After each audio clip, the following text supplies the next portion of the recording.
Did you ever spin a globe really fast and press your finger on it to see where you would land? Well, I did. When I was little, I used to stare at the world map for hours. Overflowing with curiosity, I traced my finger over the Himalayas, imagining I could summit Everest. I outlined the shape of the continents, pretending to walk along the beach. I distinctly remember that drive to explore. Clearly, I'm not alone in my curiosity. 2 years ago, 1.4 billion people traveled internationally, and the tourism industry exported a record-breaking $1.9 trillion US. With how globalized and connected we are in the modern day, transcultural connection is as prominent and accessible as ever. This should be a powerful thing that uplifts and supports communities across the world, right? However, this isn't always the case. When tourism is left unmanaged, it can damage the places we love to visit. Over-tourism, the result of too many people visiting a single location, can hurt communities economically, culturally, and environmentally. Let's take a look at this graph, which exemplifies the ratio of tourists to locals in some of the world's most popular tourist destinations. The dark blue on the bottom is the amount of tourists, and the light blue on top is the amount of residents. When cultures become revolved around tourism in an outnumbering fashion like this, it wears down not just the physical aspects of the environment, but the culture and the people who inhabit this community. We must learn to cherish travel again and stop treating it like it's anything less than a privilege. If you've ever been to Disneyland, you know how overwhelming crowds can be. Fighting your way through a sea of strollers in Tomorrowland isn't very fun, but it's worth it to ride Space Mountain so many times you can feel that Mickey-shaped pretzel you ate earlier. This experience, minus the nausea, can be compared to over-tourism, kind of. Crowds at theme parks are annoying, but I don't think anybody's address is 123 Universal Studios. What I mean by this is these crowds do not encroach on anyone's home. Contrast this with Venice, Italy, a world-renowned city with winding water canals and a fascinating heritage and architecture. But because of Venice's unusually fragile infrastructure built on the sea, over-tourism has damaged the city in seriously detrimental ways. According to Travel and Culture Salon, Venice receives over 20 million visitors annually. This insane number of tourists disrupts the flow of foot traffic, water transportation, and hurts infrastructure that was never built to withstand so much activity. In a local's daily life, tourism is completely unavoidable because of this economic monoculture. Also, due to environmental stressors, churches, art galleries, opera houses, and entire squares have all experienced flooding. Unfortunately, it's hard to manage these natural disasters with an unending stream of tourists to attend to. And although it's the locals bearing the burden of accommodating an outnumbering quantity of tourists, very little revenue actually makes it back into the city. Because a majority of visitors come from cruises or day trips, they don't have to pay for things like meals, hotels, or transportation, and end up spending a significantly lessened amount of money inside of Venice. Because of this, Venice doesn't generate as much revenue as it should. Instead, cruise lines get the majority of profit tourists spend, and it leaves the city as quickly as it came.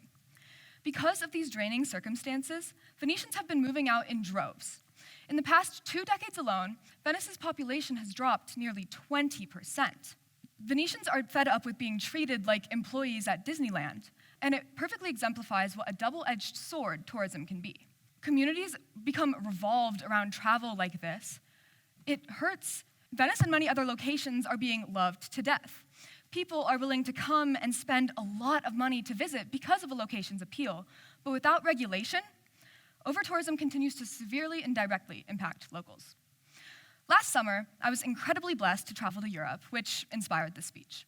My favorite city we visited was Lisbon, Portugal, rich in history, architecture, and art. And the beaches were pretty nice, too. But every local I talked to during my trip didn't actually live in the city.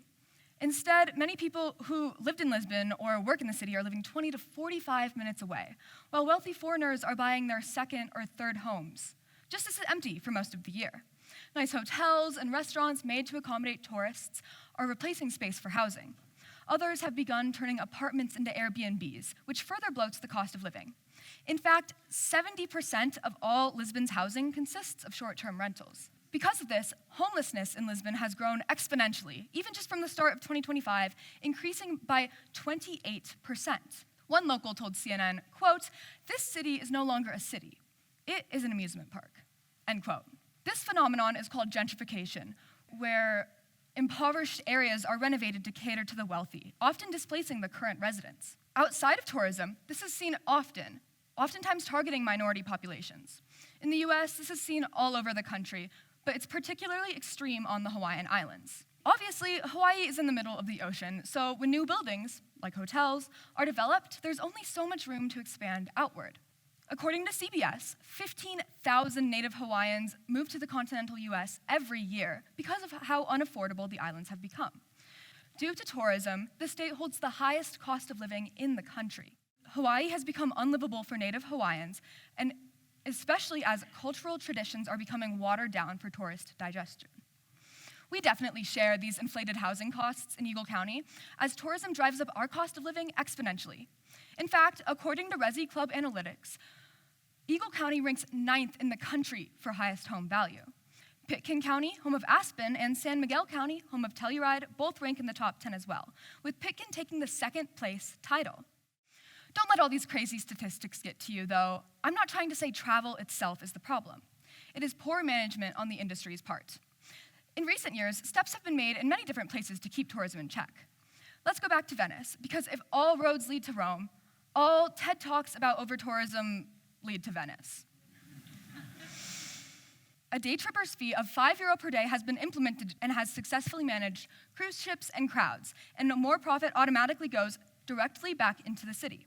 Also, in Spain, peaceful protesting has led to action, as the city plans to terminate all short-term rentals by 2028. The most powerful thing you and I can do is implement mindfulness. The next time you travel, focus on the details and explore. Be curious and take your mind away from getting aesthetic, Instagrammable photos. Last summer, my favorite part of Lisbon was the arts. My mom and I went to a museum dedicated to Portuguese tiles, and it truly inspired me to focus on the details, the little things, because they end up creating the most beautiful works of art. So next time you spin a globe, think twice about how important speaking out for sustainable and respectful travel indisputably is. When people visit Vail, I sure want them to know how to drive in a roundabout. We must connect with cultures different from ours, not appropriate them, not make fun of them. If you go to Vietnam, but all you do your whole trip is make fun of and disrespect Vietnamese culture, why did you take that trip in the first place? Were you influenced by social media, or did you truly share that desire to explore? Next time you travel, think twice about the impacts your actions can have. Think about where your money is going and how you can use it to uplift and support communities across the world. Implementing understanding into travel is a step into making our world unified and kind.